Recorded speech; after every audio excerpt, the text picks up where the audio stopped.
Здравейте! Вие сте с предаването на телевизия Хасково. Бъдете здрави! Темата днес е съвременни методи за лечение на бъбречно-каменна болест. По темата ще говори урологът доктор Иван Вълканов.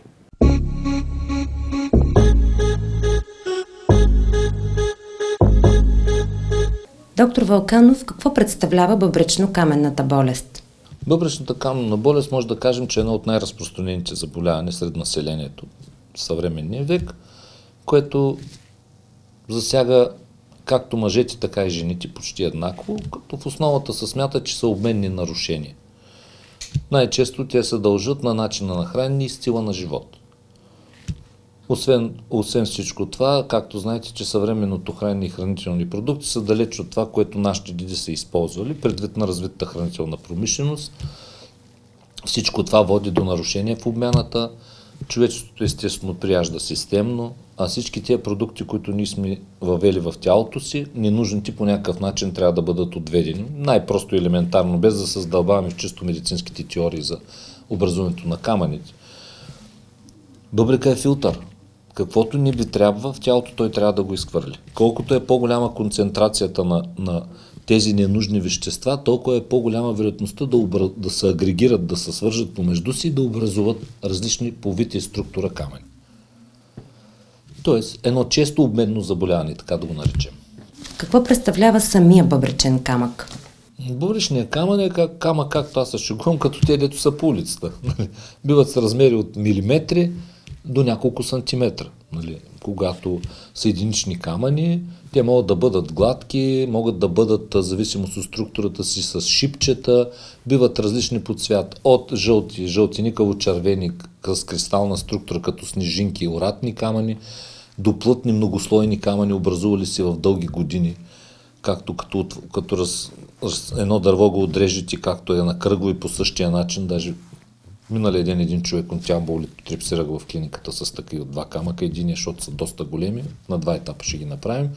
Точно така, един многослойни камъни жълти, могат да бъдат черни, в зависимост от това дали са оксалатни, могат да бъдат така сиво-бели, така често са ксантиновите и фосфатните камъни. И те са с различна плътност. Той имат абсолютно всички възможни варианти, които може да си представите. Стоят по чашките, стоят в лигена, някои изпълват целите кухини на бъбрека, които ги наричаме ги отливъчни или кораловидни камъни. Какви са симптомите? Как протича самото заболяване? Значи заболяването, когато трябва да разделим камъните по групи, т.е. къде те се намират. Значи те могат да се намират в бъбрека, могат да се намират в пикочопроводите или могат да се намират в пикочния мехур или пикочния канал. Тоест, целият този път на уринарния тракт от чашките до изхода на пикочния канал могат да бъдат засегнати от бъбречно-каменната болест. Като трябва да отбележим, че камъните обикновено се образуват в бъбреците или в пикочният мехур, докато камъните в уритера попадат от бъбреците в пикочния мехур и могат да попаднат в пикочния канал.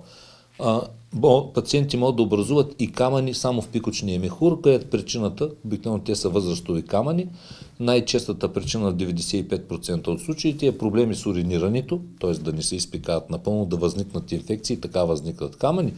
И около 5% са камъни, които са паднали от бъбрека, но не са могли да бъдат елиминирани спонтанно през канала от пациентите си и така са нараснали по обем.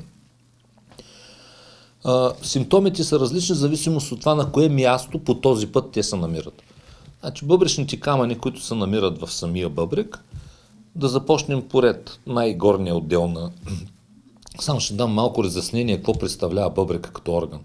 Аз много пъти го обяснявам на колегите си, на тези хора, които обучавам и работят с мене в клиниката. Представете си едно кану индианско, това представлява бъбрека обърнато надолу. И това е бъбрека. В него влизат съдовете, които той филтрира кръвта и отделя урината. Та урина трябва да бъде отведена по някакъв начин, тя няма да тече така в тялото. И природата е измислила едни събирателни системи, както аз ги наричам, представете си улуците на къщите.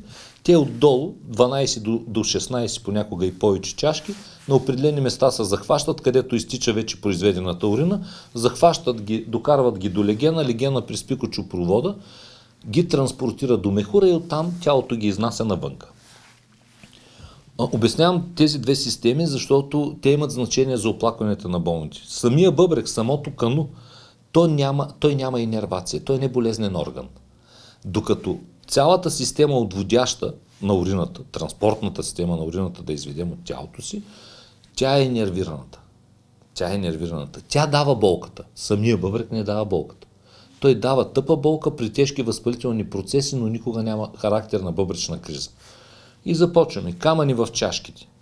Камъни в чашките не дават никаква симптоматика, когато те са фиксирани и не се движат. Тоест камъка трябва да се движи, за да получите нещо. Естествено, има симптоматика. Ако един камък в чашката е дълготрайност и той като чуждо тяло предизвиква възпалителен процес, е възможно пациента да открием уроинфекция при съответно изследване микробиологично или пък поради това, че възпалението може да предизвиква кървени, тъканите стават лесно кървящи, пациентът ще има кръв в урината. Било то видима или било при изследване на урината.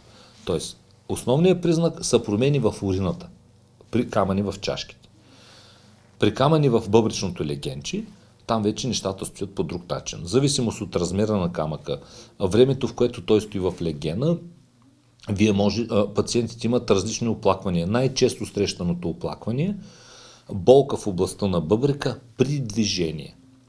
Защото когато ние се движим, този камък се удря в стените и предизвиква болката. И характерно, че тези болки обикновено се разпространяват напред към пъпа, когато камъните са в легена.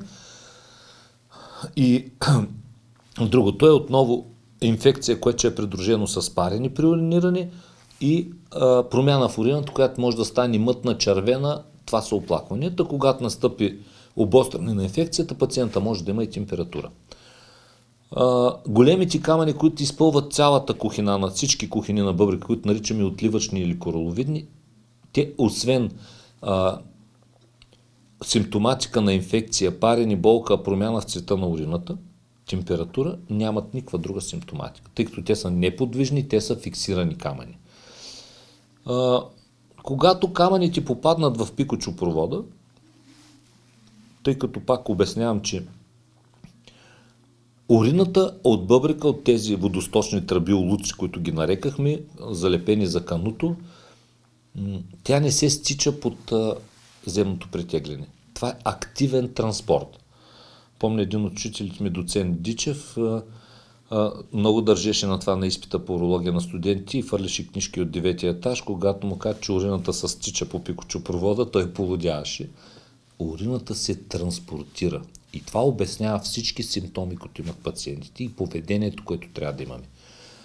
Тоест на няколко сегмента урината се транспортира с активните движения на уритера, както са пулсациите на съдовете, за да транспортират допълнително кръвта, която е изстреляна от сърцето. И когато камъка попадне в уритера, в зависимост от неговия размер, той в различна степен, по-малка или пълна, напълно затваря пътя, по който тя трябва да бъде отведена до мехура. Тогава, естествено, почва урината, която се произвежда отгоре, почва да разтяга чашките или гена, също и уретера, в зависимост колко е надолу по средата по-високо. Тогава адекватната реакция на тялото, която природата е създала, е тя да започне да засили тази перисталтика на тласъци, за да избута камъка надолу, препятствието, за да се освободи от него. Както като смръкнем нещо в носа си, почваме да кихаме. Реакцията тялото да го изхвърли от себе си. И по този начин, и за това бъбречната криза има коликообразен характер, кризисен. Тоест, напъва, защото той се е разтегнал. Оттам идва болката, тежестта, тъй като имаме вегетативна инервация на чашките и на легена, на тази отводяща система, имаме гадени, прималявани, повръщани. Това са признаците на тази система, която ги инервира. И когато налягането е високо, болката е много силна. Той като напъни, прокара покрай камъка урина, успее да пробута някакво количество, падне налягането, болката отихне. Дама бъбрека в това време пак произвежда, пак се започва да се засилва, той пак се мъчи.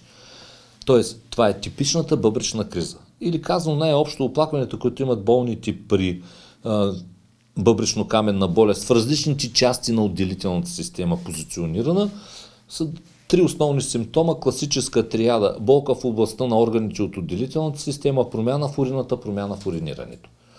Като има усложнения, настъпват температури и ред други неща, нарушения в общото състояние.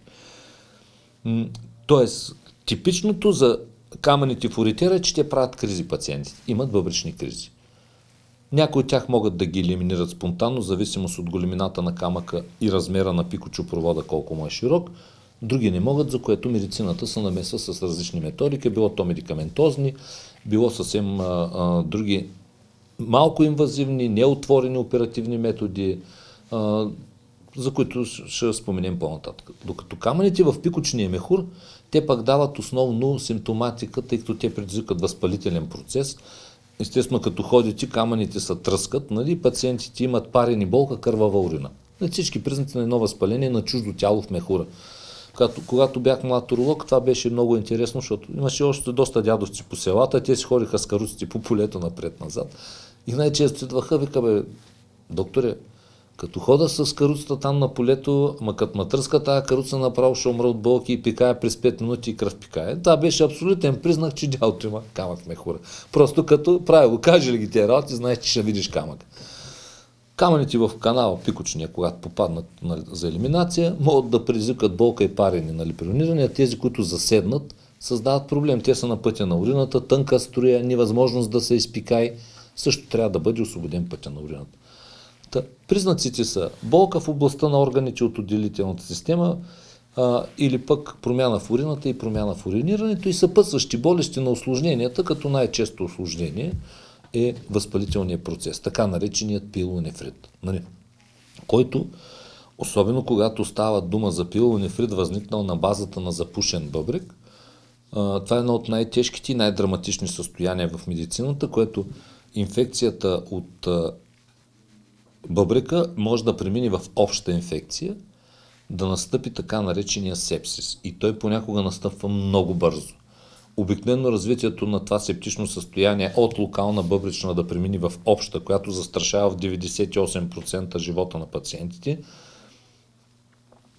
Това състояние изисква бързи мерки за отстраняване на камъка и отпушване на бъбрека, но винаги са придружени с други съпътстващи заболявания, които свалят имунитета, както има терен. Значи без терен сепсис не може да направите. И няма как да лекуваме, и няма остър пилонефрит, в който пациентът е в добро състояние, той няма температура, защото бъбрека е жизненно важен орган. Ударилива инфекция, вида ви става на човек, който тръгва да умира. Вие махате един жизненно важен орган от тялото. Тоест, то не се разминава така, сега малко ма боли бъбрека, няма пари, сам един пилонефрит има ма лекуват. Не. Няма, това не се случва. Пациента е в прострация, той адинамичен, не му се ходи, не му се еде, нищо не му се прави. Тоест това са едни от тежките усложнения. Другите усложнения на бъбречно-каменната болест от запушения бъбрек е така наречената хидронефроза. Понякога откриваме пациенти, даже сега в клиниката днеска скенерите ще са готови, сигурно ще мога да ги видя, после сега лесно виждаме ги през телефоните, през интернет, много лесно се работи медицина сега. Да имате достъп до всичко за пациентите си. И протичат безсимптомно. Пациента няма оплакване, отива на случайен преглед, нещо кръста ма боли, даже той не знае какво се е случило. Поглеждате го на ехографа, което е първичният метод и всички колеги използваме практиката си и виждате, че бъбрека е раздут с урина. Много често тези бъбреци са изключили от функция.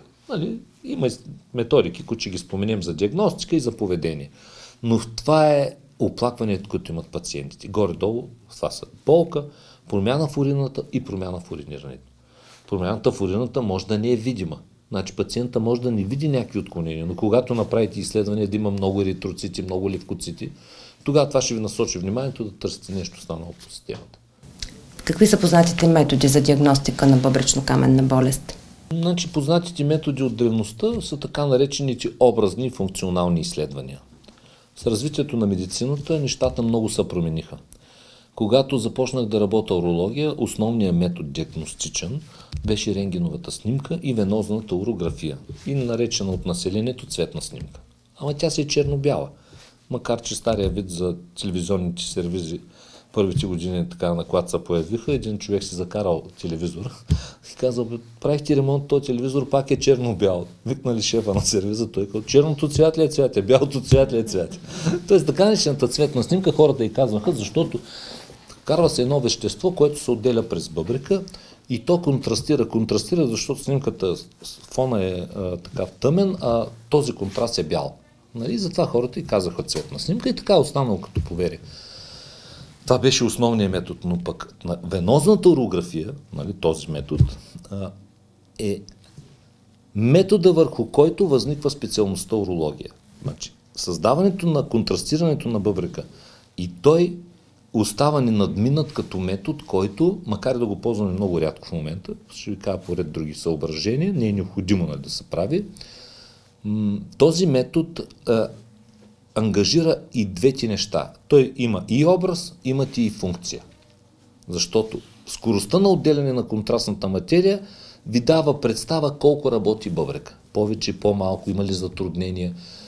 А това е важно. Значи един орган, който е намалил функцията си и е запушен от камък, ви трябва максимално бързо да се справите с камъка, за да му дадете въздух, бъбрека да възстанови функцията си максимално.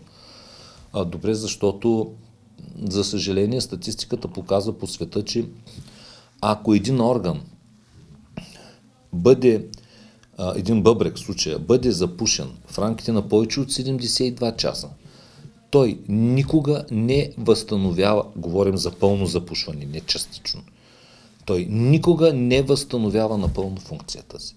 А нас накаса функция. Ние търсим запазване на органа и на системата. Нали? Не целта е отстраняването на камъка. Първата задача е да възстановите функцията на органа, т.е. примахвайки причината, дали ще махате камъка, дали ще го отпушите по друг начин, важното е да отпушите бъбрека, за да заработи. Колкото по-го държите, толкова по-лошо.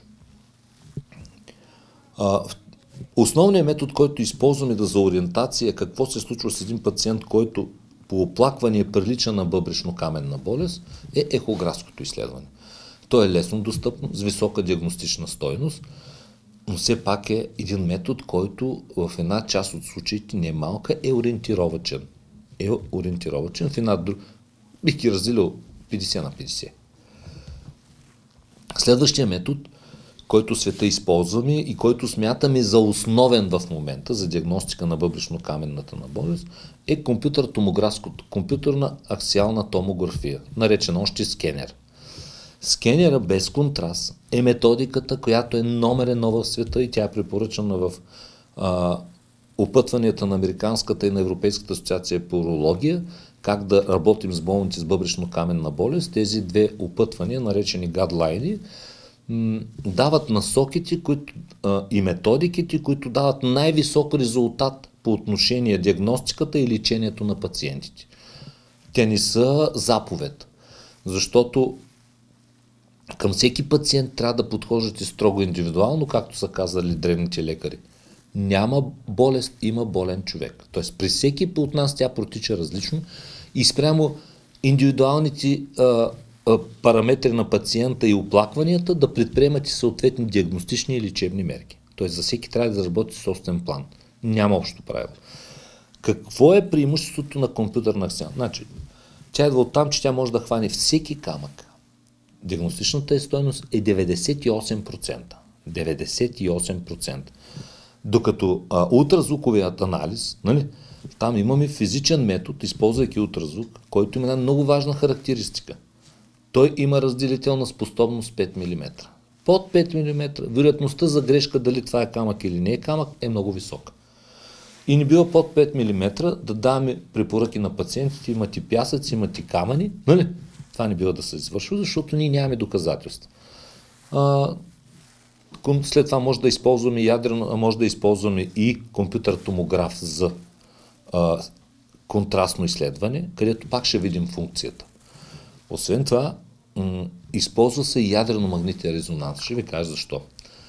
Защото пък Немската урологична асоциация в поредица изследвания доказа преди около 6-7 години, правейки на всеки болен, който бъбрека е запушен от камък, правейки ядрено-магнитен резонанс, установиха, и то нативен низ контраст, установиха, че 3,4% от пациентите, които бъбреците са запушени от камъни и имат така наречената хидронефроза, и има излив на урина от легена навънка в тъканите до бъбрека. Това е много сериозно нещо. Затова, на базата на това доказателство, макар и, ще кажете, да, но процента е само 3,4 на усложненията, които настъпват. Както ние се шегуваме по болниците, в кавички се шегуваме, да бе, това е 2% усложнение, ама когато е на мен и на тебе е 100%. И ти не можеш да кажеш кой ще е този пациент, за да му кажеш, ами сега той е рядко с това, няма да го правим. Естествено, че не правим ядрено-магнитен. Основният метод е скенера, нативния скенер. В болница Каспела, в която аз съм в урологията, ние нямаме обикновена рентгенова снимка за камък. Всички болни минават през скенера. Всички до един. Много е важен този метод, защото той ни показва големината, мястото на камъка и ние лесно взимаме решение как да се справим с него. Така че далеч съм от мисълта, че още две методики, радиоизотопни сцинтиграфия на бъбрека и изотопна нефрограма, те са значително по-малко използвани. Те определят също процента на функция на бъбрека, но предвид на всички тези възможности, които имаме от компютърна аксиалната томография, от ядрено-магнитния резонанс, контрасти и без контрасти, нейното място става все по-малко. Разбирате ли? Тоест, да вземете решение един бъбрек да го запазите или не, дали ако един бъбрек има тумор, пък другия няма, дали да предприемете, там са сложни нещата, дали да предприемете органосъхраняваща операция, която, вижте, като почнах урология, това беше думата казуистика, макар и малък тумор да запазите бъбрек. Това сега е практика в целия свят. Ако можете да направите органосъхраняваща операция, да, операция правите, да, имаме методики, по които ние следим след това болния. Нали? Ако ни дай си Боже се появи нещо, но това е орган. Както аз зашегувам, ако другия бъбрек го ритне магарето, какво правим? Но и остане с един бъбрек. И той е, да речем, 40 годишен мъж. Значи трябва да отиде на хрониодиализа. Нали? Не може да... Затова света е казал, съвременната хирургия, не само урологията, значи никъде, е органосъхраняваща хирургия. Тя не е органоотстраняваща, когато почнах да уча медицина и хирургия, горе-долу нещата стояха така за някои болести. Не е сталиновския принцип, има човек, има проблем, няма орган, няма проблем. Това отдавна в медицината не стои на ден ред. Тоест, всичко, което може да съхраним като орган и като функция, без да застрашаваме системата или цялото тяло, задължително трябва да бъде извършено. И освен това, медицината върви в една посока, в която да бъде мини-инвазивна и пациенти да могат да бъдат възстановявани максимално бързо, за да бъдат въведени в нормалния си цикъл на живот и комфорт. Тоест, основните методи за диагностика са ехографа, компютър-томографското изследване, не изключваме венозната урография, ядрено-магнитния резонанс и най-съвременната група за диагностика. Тя и за диагностика, и за лечение, това е ендоскопските методи. Ендоскопският метод за доказване на това са уретроцистоскопията, огледа на канала и на пикочния мехур и огледа на пикочопровода заедно с кухинната система на бъбрека. Това е най-съвременен метод за диагностика и включително и лечебен. Защото ние през тези канали извършваме съвременните операции за тези камъни, без да отваряме пациентите. Болните, които оперираме за камъни, съвсем грубо мога да кажа, че последните 2 години няма опериран болен за камък в уретера, откакто притежавам и най-модерния лазер, нали, който има за работа с него за раздробяване на камъни. Просто забравихме, че има отворени операции. Нали? Няма как да научим младите си колеги да оперират, но от време на време по повод на други болести им показваме как се прави, за да знаят. Нали? Да, така че тази диагностика има във всяка една болница и това е реалното нещо. Никак не е скъпо. Значи няма как да кажем, че един скенер и колкото повече такива образни изследвания има в едно населено место, толкова е по-добре за живеещите там. Защото няма е необходимо да ходиш за един скенер до София, когато, да речем, в Хасково има 2. Ти можеш да идиш, даже и каста да няма възможност талони. Значи човек може да си отдели 70-80 лева да си направи един скенер, за да разбере какво се случва. Така че диагностиката е много различна от времето, в което аз работих като млад уролог. Тогава имахме една обикновена снимка рентгенова, която имаше два вида камъни. Рентгенопозитивни, които се виждаха, и рентгени. Те пак са така. Значи, примерно, виоратен камък няма как да го видите. Фосфатен слабо ще го видите. Ще видите оксалатни и ксантинови камъни или смесени. Останалите те са невидими. Рентгена минава през тях. Този проблем не съществува при компютър-томографски анализ. Той хваща всички, независимо каква е тяхната структура. Тоест, съвременната медицина промени. Правихме цветни снимки и почвахме да интерпретираме. Нали, камъка като е там, като го облей контраста и той се вижда като по-тъмна сянка. Ма някой път това е газ. Нали? И ама това камък ли е, пък не е ли камък? Няма как да бръкнете, нямаше такива апарати за да видите. Сега са нещо, като се чуда дали е камък, болни му се слага съответна анестезия, качвам се по пикочните пътища, това е камък, това е тумор. Веднага решавате въпроса на мига. Тоест, нещата стоят много различно. Много лесно може да оцените функцията, може да оцените нарушенията, какво е станало, за да вземете най-правилното решение в полза на пациента. И какво е лечението? С какви съвременни методи на лечение работите вие? Значи не аз, той работи света. Аз се опитвам навсякъде, където съм бил, да въвеждам всички възможно най-съвременни методики, защото човек или трябва да работи нещо качествено, или просто да не го работи. Това е моята теза била винаги. Съвременното лечение на камъните, първо, зависи от няколко неща. Първото нещо е размера и мястото на камъка по тази отделителна система, по пътя на отделителната система. И ще почнем да класифицираме. Пак ще разкажа, както и за болката, по отдели. Нали? Така най-лесно ще можем да дадем представа на хората. Значи започваме с камъните в чашките. Камъните в чашките, които не предизвикват инфекция, нямат някакви оплаквания, можете изобщо да не ги закачате. Но ги наблюдавате. Защото те не носят никаква щета на органа, не заплашват с нищо тялото, като инфекция, като системата, което да считаме, че наруши функцията и така нататък. Макар че активността в света е доста голяма. В целия свят всички тези камъни се атакуват. Когато ги открият, се атакуват. Значи, тук начина за примахване на тези камъни са три. Първият начин неинвазивен, макар и да са всички останали, няма инвазивни. Значи те са малко инвазивни и неинвазивни. Не си говорим изобщо за отворена хирургия, разбирате ли?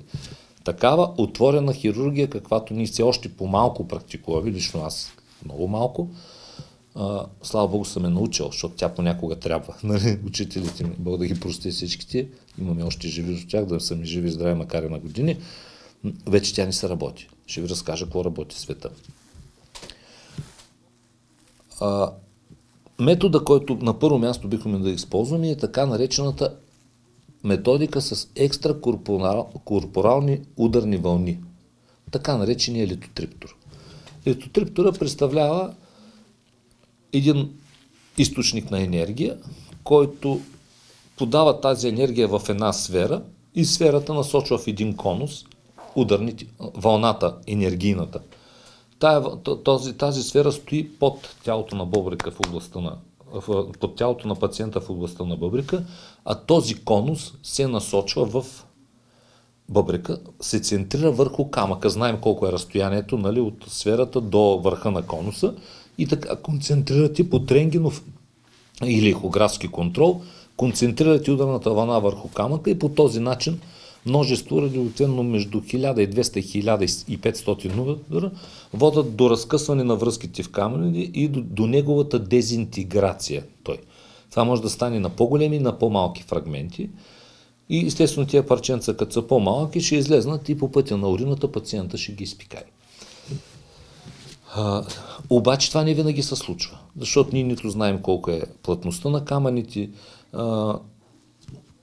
Има редица съобщения, все пак това са удари върху тъканите на бъбрека, за поражения в бъбрека. Има страни като Япония, които машините са забранени. Но ги има в целия свят. И продължаваме да ги ползваме и те са безкрайно усъвършенствани. В каква степен са усъвършенствани?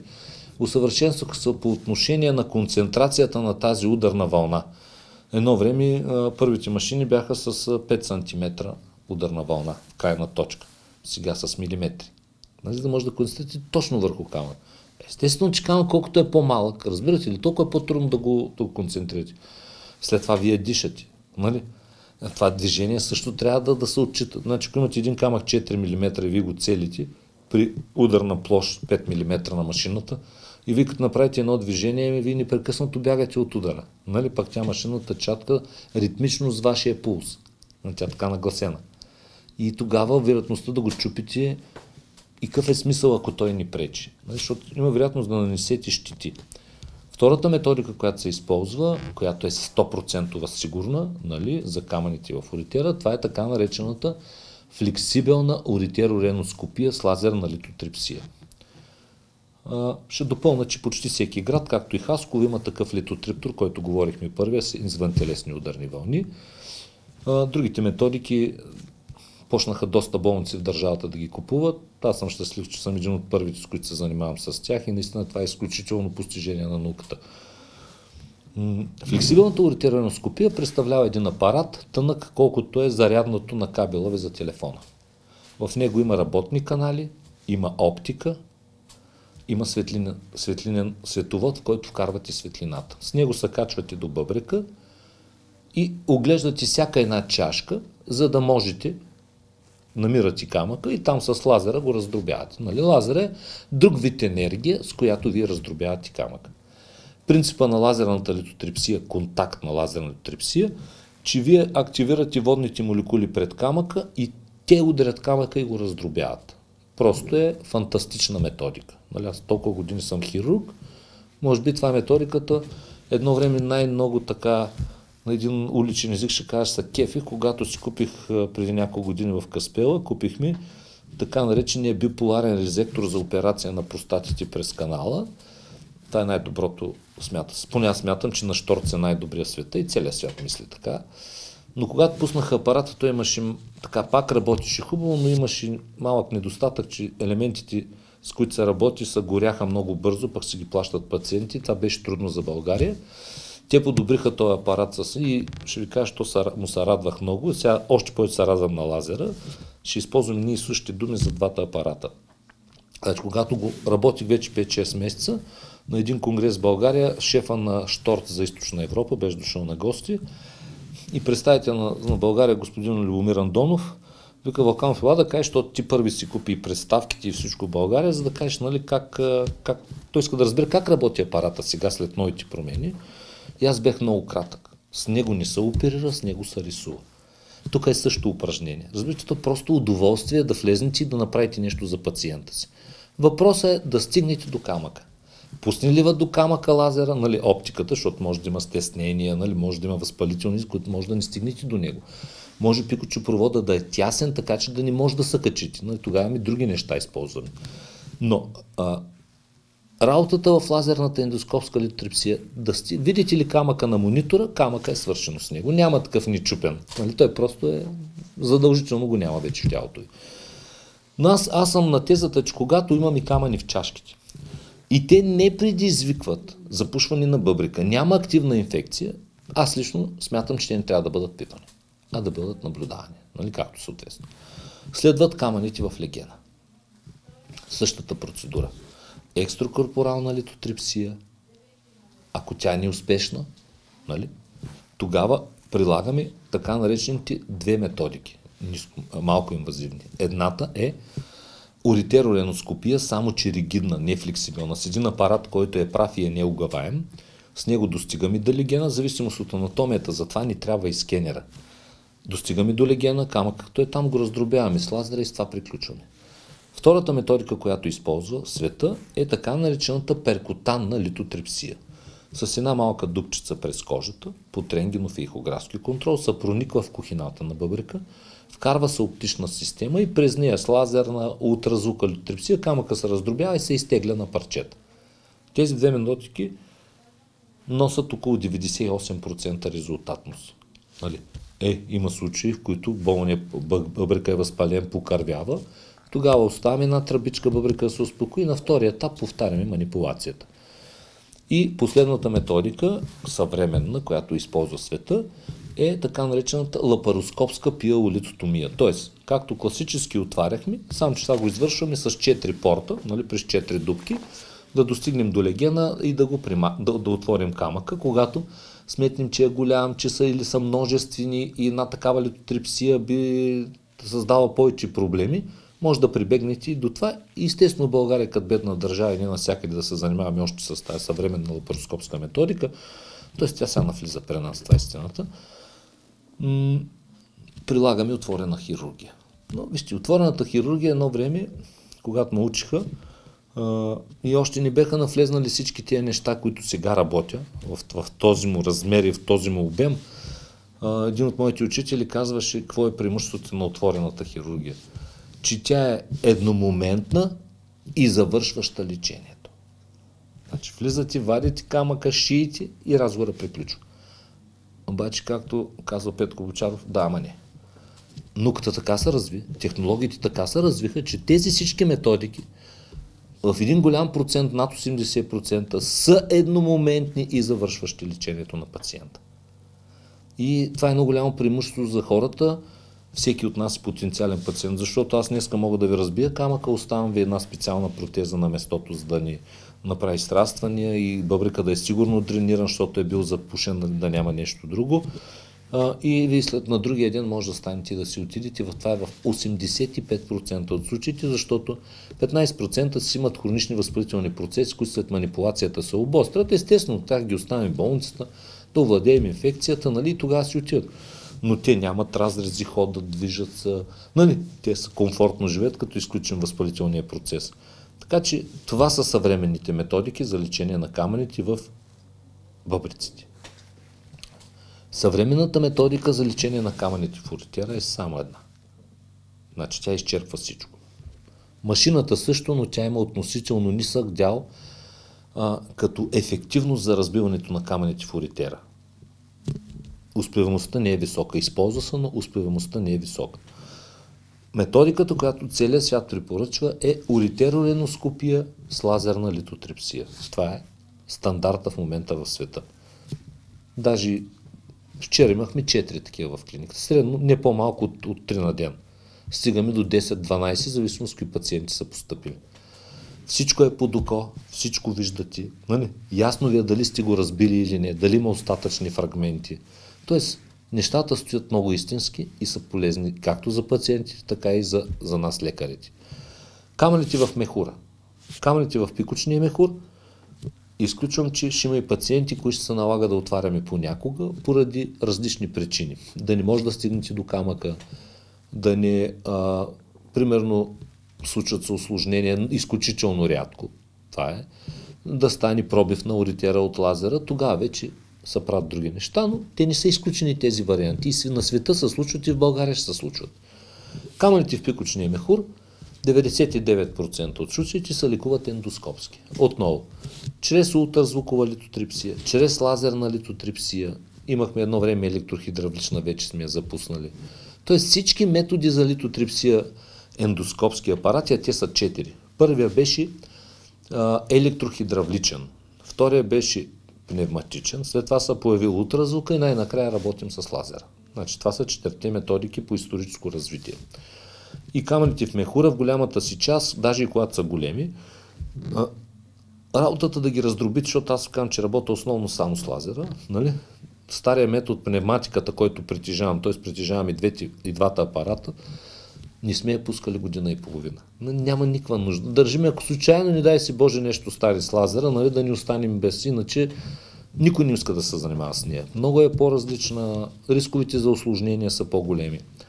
И целта на големите камъни е да бъдат раздробени на малко по-малки фрагменти, след което ние ги дочупваме с механични литотриптори и ги изваждаме на парчета от мехура. Тоест, за последните 12 години съм оперирал само 2 болни, отворена операция за камъни.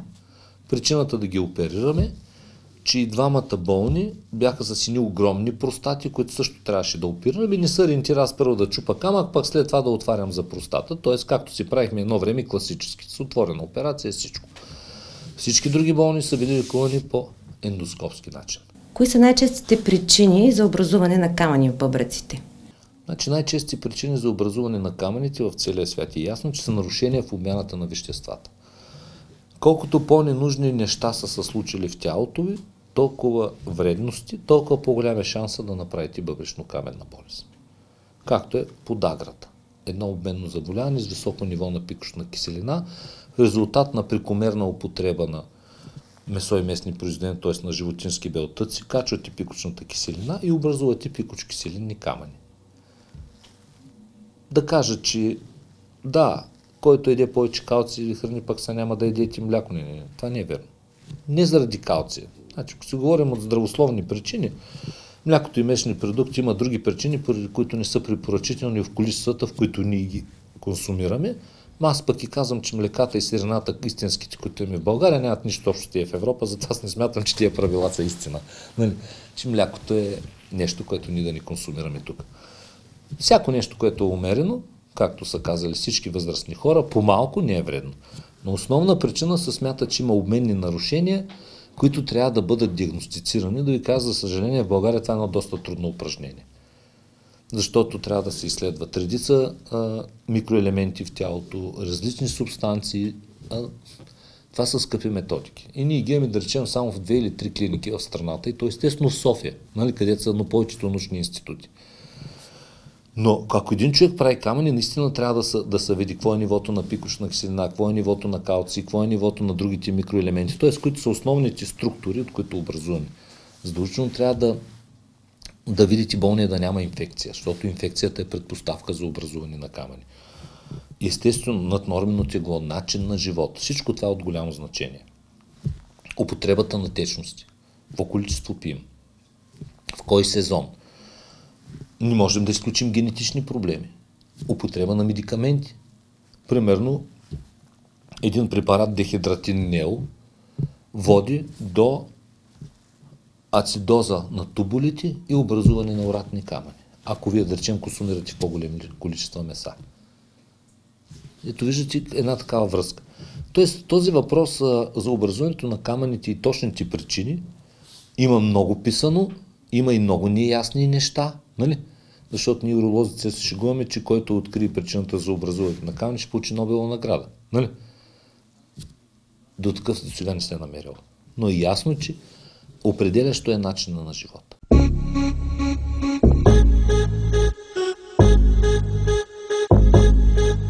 Така завършва нашето предаване. Гледайте ни следващата седмица по същото време.